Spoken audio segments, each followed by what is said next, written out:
Voltei com as suas perguntas, que já fazia um tempinho que eu não pegava as perguntas que vocês me enviavam lá no Instagram para responder aqui em vídeo. Então estou de volta, separei 5 perguntas para responder e tirar todas as suas dúvidas. Então confere até o vídeo porque tem algumas perguntas bem interessantes, até comparando ações com fundos imobiliários. Então vamos para o vídeo.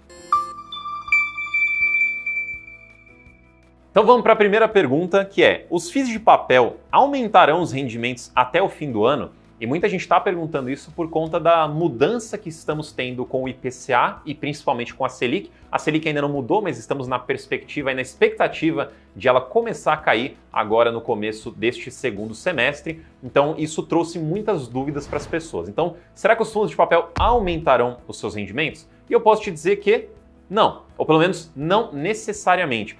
Então, como que funcionam os rendimentos dos fundos de papel? Em sua maioria, existem algumas exceções, mas em sua maioria, você tem lá dentro de um fundo de papel CRIs. Esses CRIs costumam ser atrelados a um indexador que costumam ser o CDI ou o IPCA, mais uma taxa fixa. Então, pode ser IPCA mais 7%, CDI mais 3%. E a maioria dos fundos imobiliários vai ficar nessas duas categorias, mas como eu disse, existem outras opções mais raras, mas existem.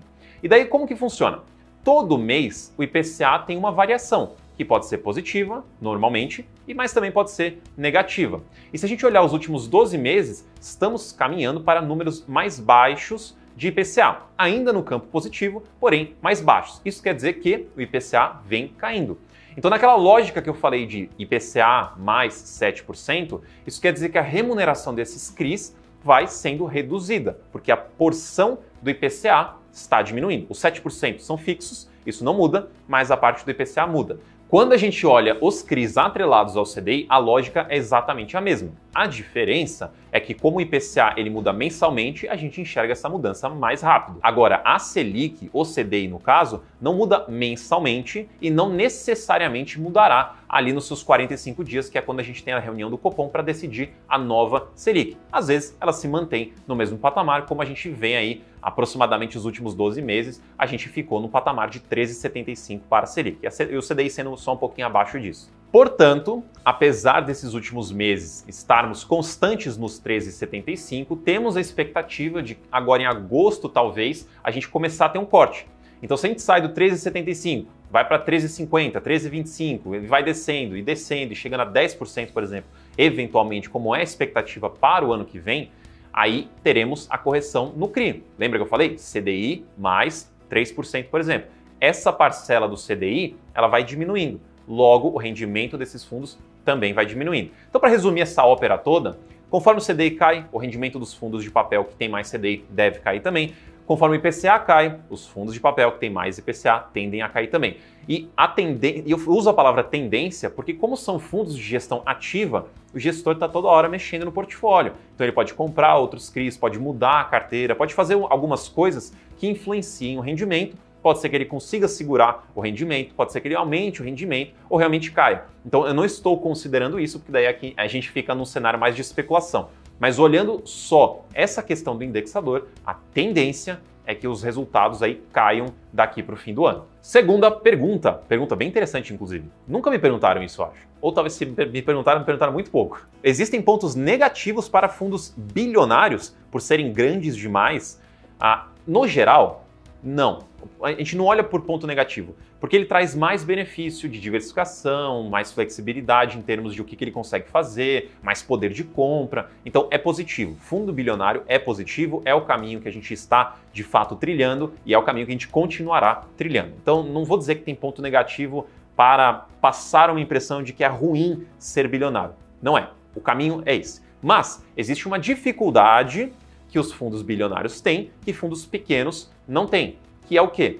A flexibilidade de manobrar o portfólio. Então imagina, se você está num jet ski, você consegue vira para lá, vira para cá, faz uma rodopia, dá uma cambalhota, você faz o que você quiser. Porque você é pequenininho, você tem mais controle sobre o seu jet ski. Agora imagina você num cruzeiro gigante, você fazer uma curva. Você vai fazendo devagarzinho a curva, você não consegue fazer uma coisa muito rápida, porque você é muito grande. Então, para você mudar o seu trajeto, você tem que ali colocar um grande esforço e não é do dia para a noite ali que você consegue mudar. Então, quando você é muito grande, as transações, as mudanças, giros de portfólio têm menos impacto ou demoram mais para acontecer. Já quando você é pequeno, qualquer coisinha que você faz ali já gera um grande resultado para o fundo. Para o negativo também, se você tem um prejuízo ali, o prejuízo tende a ser maior também. Quando você tem um lucro, o lucro tende a ser proporcionalmente maior também. Então quando você é pequenininho, você consegue manobrar melhor o seu portfólio. Quando você é muito grande, você tem mais dificuldade de manobrar o seu portfólio e as coisas tendem a um impacto menor. E quando você é pequeno, tem um impacto maior.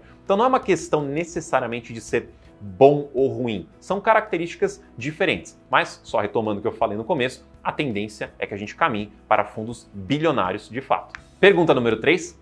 Tem problema ter mais fundos de papel pensando em dividendos para daqui 20 anos? Na minha visão, não. Os fundos de papel são uma excelente opção de investimento, assim como são os fundos de tijolos. Então, eu não descartaria os fundos de tijolos, mas se você quer ter uma predominância em fundo de papel, não tem problema. O fundo imobiliário ele é um produto de longo prazo, seja o fundo de tijolo, seja o fundo de papel. Então, 20 anos, 10 anos, está dentro do protocolo de fundo imobiliário. Então, você pode investir mais em fundo de papel. A única observação que eu faria aqui é você pensar na seguinte coisa. Quando você entrar no período de aposentadoria, de usufruto desses rendimentos, lembre-se que fundos de papel, eles te entregam o que seria o equivalente à inflação na sua mão em forma de rendimento. Então, se você pega esse dinheiro e gasta tudo, é como se seu patrimônio não estivesse sendo corrigido pela inflação e você pode perder poder de compra.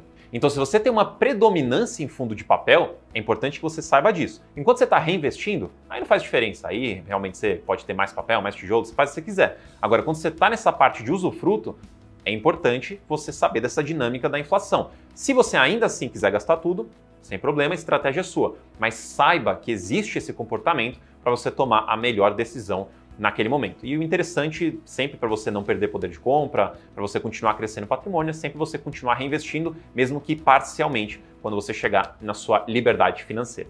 Inclusive, se você quiser aprender um pouco mais sobre fundo de papel e fundos imobiliários em geral, eu vou deixar aqui na descrição um link com alguns e-books gratuitos para você poder baixar gratuitamente, ler e aprender mais sobre fundos imobiliários. Quarta pergunta, um pouco polêmica. Um pouco polêmica, mas eu vou responder. Diversificar um patrimônio em boas ações ou bons fundos imobiliários? Óbvio que fundo imobiliário, né? Não tem nem que pensar aqui. Não é brincadeira.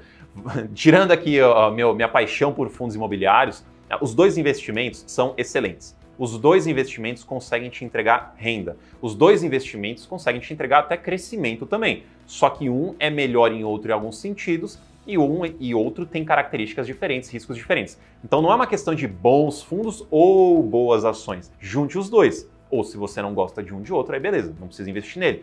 Mas não faça isso um combate entre essas duas classes de ativos, porque as duas são excelentes e conseguem te entregar inclusive se você juntar as duas, conseguem te entregar uma carteira muito bem diversificada e para conseguir atingir os seus objetivos e os seus propósitos. Por exemplo, fundo imobiliário, se você busca renda mensal, então uma renda recorrente, passiva, fundo imobiliário tende a ser uma melhor opção. Mas as ações conseguem pagar dividendos para você também, só que numa recorrência diferente. Então você consegue também ter uma renda tão boa quanto os fundos imobiliários em ações, você só não vai ter ali a frequência mensal. Então se a frequência for o mais importante para você, então fundo imobiliário provavelmente é melhor. Agora, se você talvez não se preocupa tanto com a frequência, você pensa mais realmente só em receber o dinheiro, então ações pode te trazer tão bom resultado quanto fundo imobiliário. Agora, se você quer pensar em crescimento, não, meu foco aqui é ver crescer. Não me importo com dividendo, não me importo com isso, eu me importo em ver meu patrimônio valorizar. Então aí sim as ações podem te entregar um resultado melhor nesse sentido. Os fundos imobiliários também vão te entregar um crescimento, mas não na mesma proporção. Eles não conseguem multiplicar por 100 vezes, por exemplo, que nem a gente já viu algumas ações multiplicarem no passado. Então cada um tem sua característica, seu risco, uma forma de ajudar você a atingir seu objetivo. Então primeiro passo, entenda o que você quer e segundo passo, veja quais investimentos conseguem te ajudar nesse seu objetivo, lembrando que você pode misturar essas classes também. E a pergunta número 5, por que todo mundo fala em emissões e ofertas públicas? É muito vantajoso? E só esse tema eu poderia fazer aqui um curso de umas 10, 20 horas, daria para fazer, mas eu vou poupá-los de tanto tempo, eu vou resumir aqui minha resposta. Com a chegada de várias emissões que estão acontecendo aí nos fundos imobiliários, muita gente vem perguntando sobre o que são essas emissões, né? O que são ofertas públicas. E de uma forma bem simples, o que é? É basicamente o fundo captando mais dinheiro para ele poder fazer novos investimentos ou investimentos dentro do próprio portfólio. Então, quando você vê emissão, oferta pública, oferta restrita, subscrição, é tudo no mesmo contexto de o fundo estar captando dinheiro para fazer novos investimentos. E você, cotista deste fundo que está fazendo uma emissão, você tem direito de preferência de compra dessas novas cotas que o fundo vai emitir, porque ele emite novas cotas para captar um dinheiro novo. Sendo assim, você consegue ter a preferência de compra dessas cotas que costumam ser mais baratas, ou seja, financeiramente mais vantajosas você comprar, em vez de você comprar no mercado. Então, nesse sentido, é muito positivo para o investidor porque ele compra mais barato. Mas veja, eu falei que a tendência é isso, costuma ser mais barato. Às vezes tem alguma emissão que foge um pouco disso e pode não ser um bom negócio. E um outro ponto é o seguinte, se é vantajoso ou não, se é bom ou não. Conceitualmente falando, a emissão é boa porque é o que eu falei, está crescendo, fazer novos investimentos, aumentar o portfólio, diversificar. Mas é importante a gente analisar as emissões individualmente, porque cada uma vai ter uma proposta, cada uma vai ser em um valor, cada um vai ser em um tamanho. Então, cada uma tem suas características, a gente precisa analisar individualmente. No geral, a tendência é que as emissões sejam positivas, mas existem emissões ruins e existem emissões que não é nem boa nem ruim, fica mais ao seu critério se você quer participar ou não. Então, cada uma precisa ser analisada, porque esse dinheiro novo captado, algo será feito com ele. O que é esse algo? Às vezes a gente já sabe com antecedência, às vezes a gente não sabe. Então a gente precisa analisar individualmente para conseguir chegar nessa conclusão se é vantajoso ou não. Mas generalizando, o conceito de emissão é positivo, o preço costuma ser mais barato que no mercado, então é vantajoso para o cotista, mas dito isso, a gente precisa analisar individualmente para saber se de fato é boa ou não, se vale ou não participar. E não se esqueça que se você quiser aprender um pouco mais sobre esse tema de emissões, fundos imobiliários, a gente deixou aqui alguns e-books gratuitos na descrição para você baixar. E se você curtiu esse vídeo, se inscreve no canal, deixa o seu like e deixa aqui nos comentários também alguma dúvida que você possa ter tido ou tem para eu responder em um próximo vídeo. Eu fico por aqui e até o próximo.